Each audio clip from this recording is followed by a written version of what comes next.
Hey everybody, it's Christina of Crafty Paws. Long time no see. I'm here today to share with you guys a really cool shaped card that I made using the Diamond Dies mini album mason jar die. This die is so cool. It's a big size, like people can make mini albums out of it. It is 7 inches by 4¼ inches, and usually it's out of stock, but Dee has gotten this back in stock, and I wanted to let you guys know about it. Also, remember, if you guys are making any purchases at Diamond Dies, use my discount code Thanks Christina for 10% off and free worldwide shipping on all orders of $35 or more. So what I'm showing you now is how to use this die to make a shaped card. So I've folded over the top of my cardstock, so it's about 1 inch or so from the top, and I'm using this large mason jar die. There's a small one too also available. The large one is great for mini albums, but I don't really make mini albums, but I love shaped cards, and I thought this would be really cool to do this. And all I'm doing is showing you guys the edge of the top of the die that I've gotten just over the top of the folded cardstock. And I'm using some washi tape to put it into place, and I've run it through my Big Shot, and that's what happens. You can unfold that and it becomes a little tab. Now I'm also showing you that I'm running it through just the top of the die on some silver shimmery cardstock because I wanted the lid to look like metal. And I'm just using a pair of scissors to cut along the edge of the top just so that I have this to place on top of the front of the card. I'm also going to do it off camera on the back of the card, but this is just plain cardstock run through once, and that's going to be the back of the card that I'm putting together.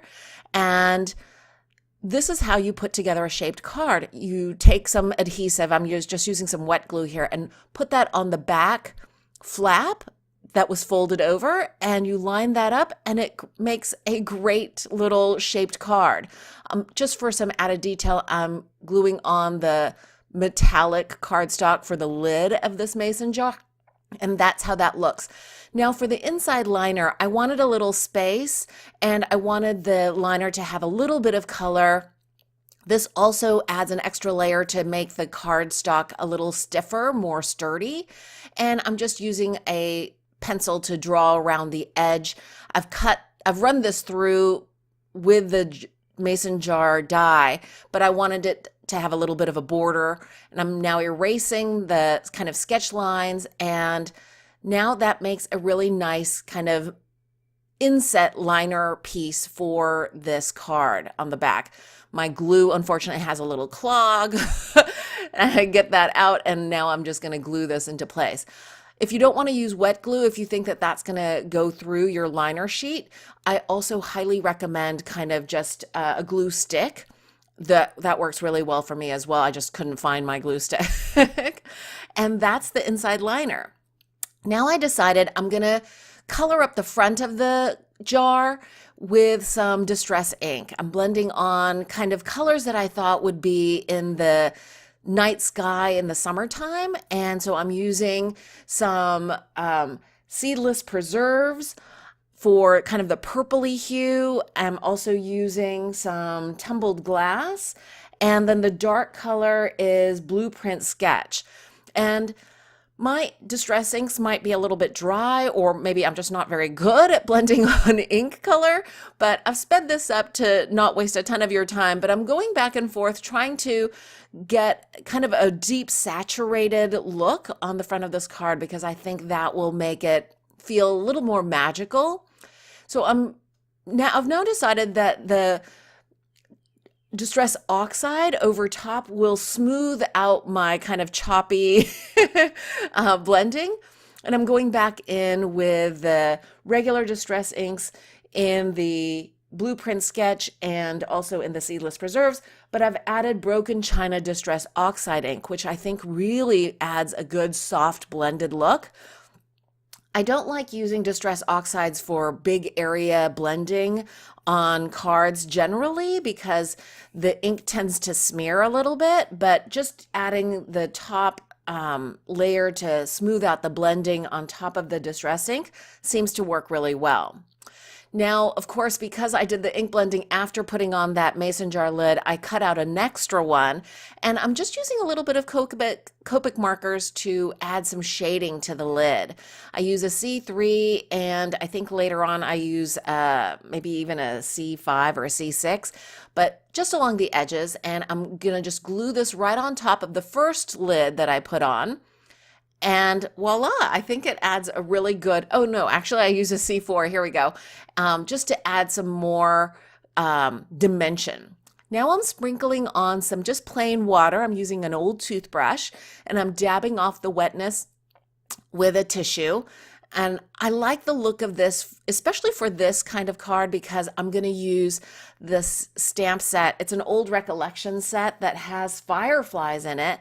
And I thought that the mottled look of the wetness on the card would add kind of a look of distant fireflies, and the bigger splotches of water actually I thought would be great for placement of the firefly. So right around the back end of each firefly, there's going to be kind of a lighter area.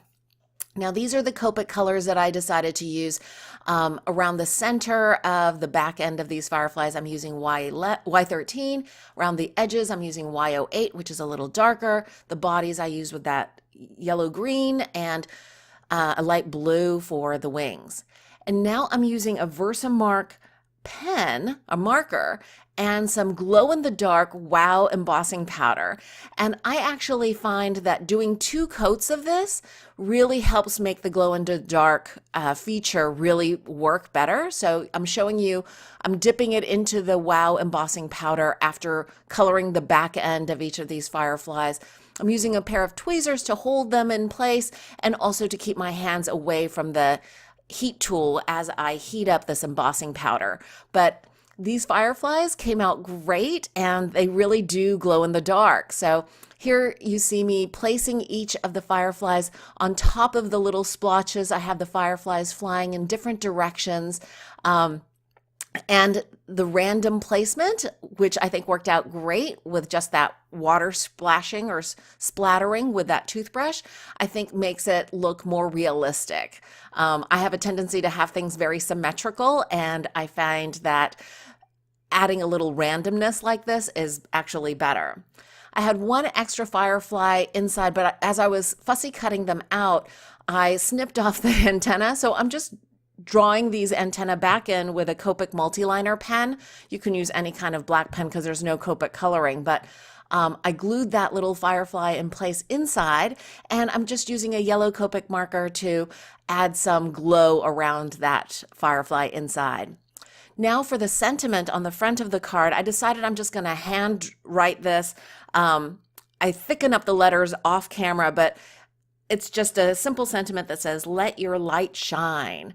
And I'm going to use a white gel pen to do that. And I've matted it on some white cardstock. And then I'm popping it up with very thin double-sided foam adhesive. And I'm taking off the release paper here. And I'm just going to put it over to the left side of this mason jar. And this is the completed card. You can see how the fireflies glow in the dark. I hope you can see this. This is a little bit dark. It's hard to videotape, but I tried showing you guys that in fact the glow-in-the-dark embossing powder really works. And I love how this came out. I think this will be a really fun card for one of my nephews. I hope you enjoyed this process video. If you did, please give it a thumbs up. And don't forget to check out Diamond Dies and this awesome Mason canning jar mini album die. And if you do, please remember to use the coupon code ThanksChristina for 10% off your entire order of $35 or more and free worldwide shipping. I hope you guys are having a wonderful crafty day. Thanks so much for watching, and I'll see you in the next video.